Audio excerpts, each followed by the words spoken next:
Gadis sedang bermain biliar. Tiba-tiba, saat itulah semua orang menunggunya terlihat jelek. Salah satu tindakannya mengejutkan semua orang. Setelah itu, seolah tidak terjadi apa-apa, lanjutkan bermain.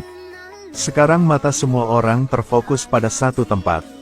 Tapi selalu saja ada orang yang tidak mengerti. Apakah dia tidak takut dipukuli sampai mati? Dan tindakan ini juga membuatnya memiliki perasaan padanya. Segera mengejar dan memulai percakapan. Tapi katanya baju beli dengan diskon tidak perlu bayar. Orang yang benar. Ini juga membuatnya tampak merendahkan. Di tengah malam, dia pergi ke restoran Jomin untuk memainkan permainan eksekutif. Ganti baju putih. Tunjukkan padanya penampilan murni dia. Jia bangkit dan pura-pura pergi. Min Jae menyimpannya. Tentu saja, efektif untuk membawanya sendiri. Jadi dia berlari untuk membuat makan malamnya. Tapi itu membuatku bertanya-tanya. Dia hanya makan 2 atau 3 potong bersih. Tak lupa memuji betapa pintarnya. Tulus dan alami tanpa berlebihan. Membuat Min Jae sangat senang. Karena Min Jae dan istrinya sudah menikah selama 8 tahun. Masih belum punya anak. Normal di luar pekerjaan. Ada di rumah bermain Lego. Istrinya merasa dirinya belum dewasa dan tidak bersaing. Sesuatu akan memukulmu. Membuat dia tidak memiliki martabat laki-laki sama sekali. Tapi cara Jia membuat Min Jae merasa dimengerti. Tapi dia tidak berharap Jia menjadi terus terang. Aku ingin tidur dengan kamu. Di depan permintaan seperti itu, Min Jae secara internal menolak. Jadi setelah pergi ke rumah Jia untuk beristirahat, buruan bawa pulang jaketnya. Untuk menutupi baunya, Min Jae masih minum. Sesampainya di rumah, dia berhenti menggoda istrinya. Mencoba untuk menyembunyikan rasa tidak aman. Tapi lupa untuk menjawab malam ini. Istri menganggap Min Jae aneh hari ini. Jadi sambil mandi, ambil baju Min Jae dan cium baunya. Cari di saku. Oke, ini terlalu menarik. Hanya kastanya seperti itu. Hampir merenggut nyawa Min Jae. Sebelum pertanyaan istrinya, dia dengan cepat menyalahkan Jong Chan. Aku ingin memakainya jadi aku membelinya. Keluar. Jong Chan mengaku atas nama adik iparnya. Malam itu Min Jae pergi mengunjungi Jong Chan. Tak disangka, lawannya tidak marah. Dan menyuruhnya masuk dan berbicara. Ternyata Jong Chan juga seorang supir taksi yang nyaman untuk cewek. Tapi tidak pernah ketahuan. Dapat dikatakan bahwa di antara bunganya tidak ada satu daun pun yang menempel di batangnya. Tapi di depan istrinya selalu pria yang baik. Beri bunga dan beri berlian. Sang istri sepertinya tidak tahu apa-apa tentang hal-hal ini. Berpikir dia adalah suami yang baik. Hanya Min Jae yang tahu wajah aslinya. Sampai biliar hari itu juga diambil oleh Jong Chan. Kalau tidak, Min Jae biasanya tidak suka pergi ke tempat seperti ini. Setelah itu, dia sukses selingkuh. Membuat Min Jae lebih berani. Begitu aktif menemukan pintu. Orang-orang muda membawa gadis-gadis ke hutan ke puncak setiap hari. Hasil ceroboh di tas mengungkapkan ular besar. Membuat adikku berteriak. Orang tua yang jogging mendengar suara-suara aneh. Cepat naik cek. Hasilnya melihat adik perempuan dan pemuda lainnya menangkap ular. Teman dekatnya cukup baik. Berhasil menjinakkan ular tersebut. Pertempuran sengit ini menarik semua orang. Menyentuh tuas persneling secara sembarangan. Mobil segera bergerak.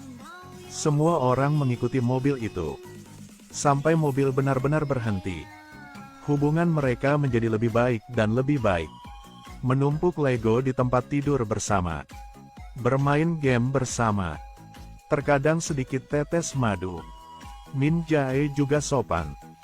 Berikan kembali pada Jia dengan makanan lezat. Apakah teman-teman masih merasa enak dengan adegan ini?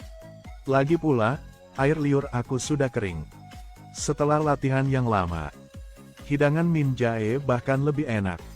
Min Jae meskipun istrinya keberatan, mengubah bentuk restoran Italia menjadi restoran Cina. Tak disangka bisnis bagus ini membuat Min Jae sia-sia menjadi pencari nafkah keluarga. Perubahan kepribadian yang sangat jantan. Dia ke puncak kehidupan manusia. Ke arah Chan Jong. Membeli tas LV untuk meminta maaf kepada istrinya. Orang mengatakan bahwa tas obat mujarab tidak terlihat palsu. Segera maafkan Chan Jong.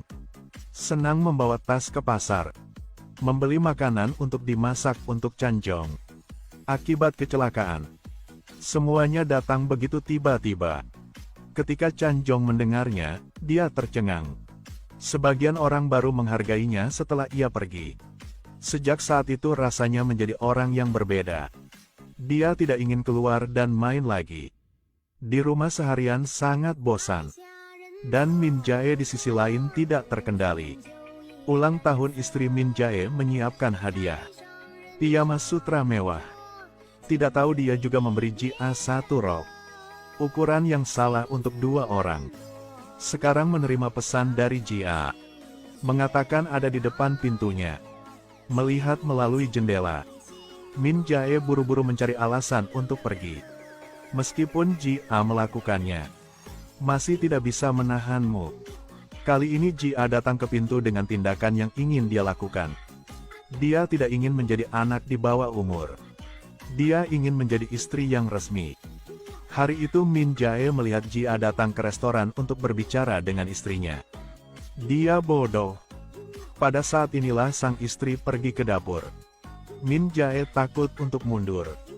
Masih ditarik keluar pada akhirnya. Ternyata Jia baru saja melamar menjadi pelayan. Min Jae akhirnya menghela nafas lega. Temukan setiap alasan untuk mengatakan Jia tidak cocok. Tetapi sang istri sangat menghormatinya. Tidak hanya mengajak Jia menjadi pelayan. Bahkan menyuruhnya pulang untuk bekerja sebagai pembantu. Dia ingin menggabungkan Jia dan Chan Jong. Kemudian menarik Chan Jong keluar dari kesedihan. Begitu saja, bahkan tidak sehari. Jia berhasil memasuki rumah Min Jae. Jia pemberani. Setiap hari membuat Min Jae gelisah. Berjalan bola-bali di depannya. Selama ada 2 dari mereka di rumah. Jia melepaskan dirinya sendiri. Gadis membuka kancing bajunya. Pemuda itu diancam akan duduk di tanah. Apa yang kamu lakukan, istriku akan kembali. Tapi bagaimana dengan negara ini? Pertempuran tidak bisa dihindari. Dia melepas mantelnya. Berjalan ke arahnya. Dalam hati ia menolak. Tetapi tubuh tanpa sadar berguling ke kamar tidur. Tidak lama setelah sang istri kembali, dia mendengar suara gaduh di kamar. Tidak tertarik. Dia pikir Chan Jong dan Jia sedang bersenang. Buru-buru menelepon Min Jae untuk berbagi kabar baik. Hasil dari mendengar suara pertempuran. Apa yang sedang terjadi? Min Jae bilang dia sedang bermain tenis sekarang. Benar-benar berani berbicara, berani percaya. Min Jae segera berguling dari tempat tidur. Mengenakan pakaian seperti tidak terjadi apa-apa. Pada titik ini, Jia menyadari bahwa dia telah benar-benar kalah. Dia mengemasi barang-barangnya dan pergi. Lihatlah 2 orang manis di ruangan itu. Mata kecewa. Dan Chan Jong di sisi lain lebih berbahaya. Ternyata dia menemukan istrinya. Memiliki hubungan dengan tukang pijat buta. Dia selalu diselimuti kegelapan.